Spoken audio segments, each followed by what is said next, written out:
Hi guys, welcome back to my new video. ನಾನಿವತ್ತು ಮಾಡ್ತಿರೋದು cheesy chicken fry ಮಾಡ್ತಾಯಿದ್ದೀನಿ. ಹೇಗೆ ಮಾಡೋದು ಎಲ್ಲ ಹೇಳ್ಕೊಡ್ತೀನಿ, ಬನ್ನಿ ಹೋಗೋದ. ಗಾಯ್ಸ್, ಇವಾಗ ಚೀಸಿ ಚಿಕನ್ ಫ್ರೈ ಮಾಡಲು ಬೇಕಾಗಿರುವ ಸಾಮಗ್ರಿಗಳು: chilli powder, garam masala, chicken powder, ಶುಂಠಿ ಬೆಳ್ಳುಳ್ಳಿ paste, food colour, pepper powder, cheese, maida ಹಿಟ್ಟು, ಕಾರ್ನ್ ಫ್ಲೋರ್ ಹಾಗೂ ಬೋನ್ಲೆಸ್ ಚಿಕನ್. ಗಾಯ್ಸ್, ಈಗ ಬೋನ್ಲೆಸ್ ಚಿಕನ್ನ ಮಿಕ್ಸಿ ಜಾರಿಗೆ ಹಾಕಿ ರುಬ್ಬಿಕೊಳ್ಳೋಣ. ಕೈಮದ ರೀತಿ ರುಬ್ಬಿಕೊಳ್ಳಬೇಕು. ಈಗ ಎಲ್ಲ ಬೋನ್ಲೆಸ್ ಚಿಕನನ್ನು ಜಾರಿಗೆ ಹಾಕಿಕೊಂಡಿದ್ದೀನಿ.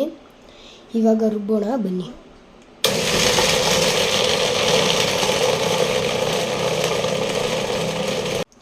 ಗಾಯ್ಸ್, ಈಗ ಚಿಕನನ್ನು ರುಬ್ಬಿಕೊಂಡಾಗಿದೆ. ಅದನ್ನು ಮತ್ತೆ ಇದೆ ಬೇಸನ್ಗೆ ಹಾಕಬೇಕು.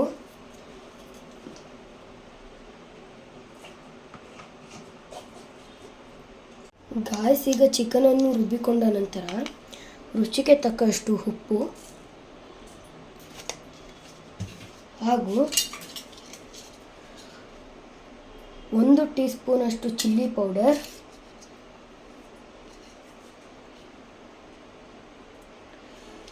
ಅರ್ಧ ಟೀ ಸ್ಪೂನಷ್ಟು ಗರಂ ಮಸಾಲ, ಅರ್ಧ ಟೀ ಸ್ಪೂನಷ್ಟು ಚಿಕನ್ ಮಸಾಲ, 1 ಟೀ ಸ್ಪೂನಷ್ಟು ಶುಂಠಿ ಬೆಳ್ಳುಳ್ಳಿ ಪೇಸ್ಟ್,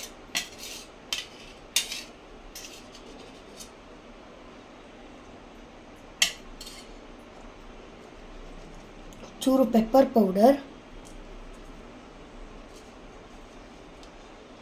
ಚೂರು ಫುಡ್ ಕಲರ್ ಇವೆಲ್ಲ ಹಾಕಿದ ನಂತರ ಚೆನ್ನಾಗಿ ಕಲಿಸಿಕೊಳ್ಳಬೇಕು. ಗಾಯ್ಸ್, ಇವಾಗ ಚಿಕನ್ನನ್ನು ಕಲಸಿಕೊಳ್ಳಾಗಿದೆ. ಇದನ್ನು 10 ನಿಮಿಷದ ಸಮಯ ಮ್ಯಾರಿನೇಟ್ ಆಗಲು ಬಿಡಬೇಕು. ನಂತರ ಮೈದಾ, ಕಾರ್ನ್ ಫ್ಲೋರ್,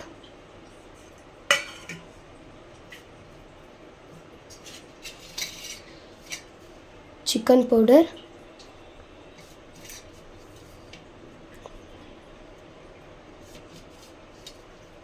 ಧನಿಯಾ masala,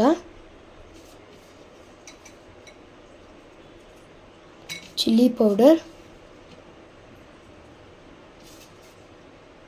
pepper powder, food colour ಹಾಗೂ ರುಚಿಗೆ ತಕ್ಕಷ್ಟು ಉಪ್ಪನ್ನು ಹಾಕಿಕೊಂಡು ಕಲಸಿಕೊಳ್ಳಬೇಕು. ಗಾಯ್ಸ್, ಇವಾಗ ಇದನ್ನು ಕಲಿಸ್ಕೊಂಡಾಗಿದೆ. ಗಾಯ್ಸ್, ಇವಾಗ ಚೀಸನ್ನು ಸಣ್ಣದಾಗಿ ಕಟ್ ಮಾಡಿಕೊಳ್ಳಬೇಕು. ಈ ರೀತಿ ಕಟ್ ಮಾಡ್ಕೊಬೇಕು. ಗಾಯ್ಸ್, ಇವಾಗ ಮ್ಯಾರಿನೇಟ್ ಆಗಿರೋ ಚಿಕನನ್ನು ತೆಗೆದುಕೊಂಡು ಸಣ್ಣದಾಗಿ ಕಟ್ ಮಾಡಿರುವ ಚೀಸನ್ನು ಇದರೊಳಗೆ ಫಿಲ್ ಮಾಡ್ಕೋಬೇಕು.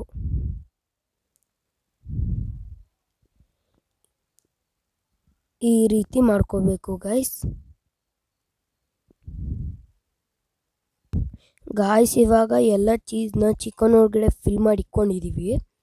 ಇವಾಗ ಒಂದು ಬೌಲಲ್ಲಿ ಕೋಲ್ಡ್ ವಾಟರ್ ತೊಗೋಬೇಕು. ಹಾಗೆ ಪೌಡ್ರ್ ಮಾಡಿದ್ವಲ್ಲ ಅದನ್ನು ತೊಗೊಂಡು ಚಿಕನ್ನ ಇದು ಪೌಡರ್ ಒಳಗಡೆ ಡಿಪ್ ಮಾಡ್ಕೊಬೇಕು, ಫುಲ್ ಕವರ್ ಆಗೋ ಥರ. ಅದಾದಮೇಲೆ ನೀರಲ್ಲಿ ಡಿಪ್ ಮಾಡಬೇಕು. ನೀರಲ್ಲಿ ಡಿಪ್ ಮಾಡಿದ ತಕ್ಷಣ ಮತ್ತೆ ಅದು ಫುಲ್ ಎಲ್ಲ ಚಿಕನ್ ಎಲ್ಲ ಕವರ್ ಆಗೋ ಥರ ಪೌಡರಲ್ಲಿ ಡಿಪ್ ಮಾಡಿಕೊಬೇಕು.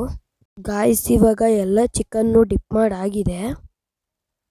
ಗಾಯ್ಸ್, ಇವಾಗ ಇನ್ನೊಂದು ಕಡೆ ಎಣ್ಣೆ ಕಾಯಕ್ಕೆ ಇಟ್ಕೊಂಡಿದ್ದೀವಿ. ಕಾದಾದ್ಮೇಲೆ ಡಿಪ್ ಮಾಡಿರೋ ಚಿಕನ್ ಹಾಕ್ಕೊಬೇಕು. ಗಾಯ್ಸ್, ಇವಾಗ ಎಣ್ಣೆ ಕಾದಿದೆ. ಇವಾಗ ಡಿಪ್ ಮಾಡ್ಕೊಂಡಿರೋ ಚಿಕನ್ ಇತ್ತಲ್ಲ ಅದನ್ನ ಹಾಕ್ಕೊಳ್ಳೋಣ.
ಗಾಯ್ಸ್ ಇವಾಗ ಇದು ಬೆಂದಿದೆ, ಇವಾಗ ಎತ್ಕೊಳ್ಳೋಣ ಬನ್ನಿ.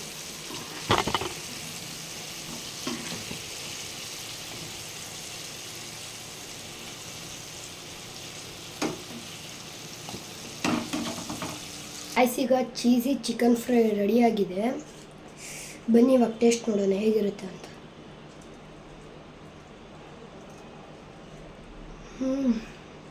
ಆಗಿದೆ ಗಾಯ್ಸ್, ಚೀಸ್ ಇದೆಯಲ್ಲ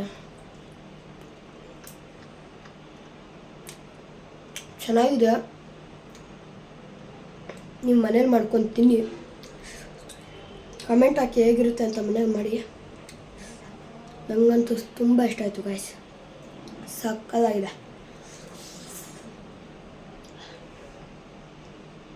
ಈ ರೆಸಿಪಿ ನಿಮ್ಗೆ ಇಷ್ಟ ಆಗಿದ್ರೆ ಲೈಕ್ ಮಾಡಿ, ಶೇರ್ ಮಾಡಿ, ಕಮೆಂಟ್ ಮಾಡಿ, ಸಬ್ಸ್ಕ್ರೈಬ್ ಮಾಡಿ, ಬೆಲ್ ಬಟನ್ ಒತ್ತೋದನ್ನ ಮರಿಬೇಡಿ.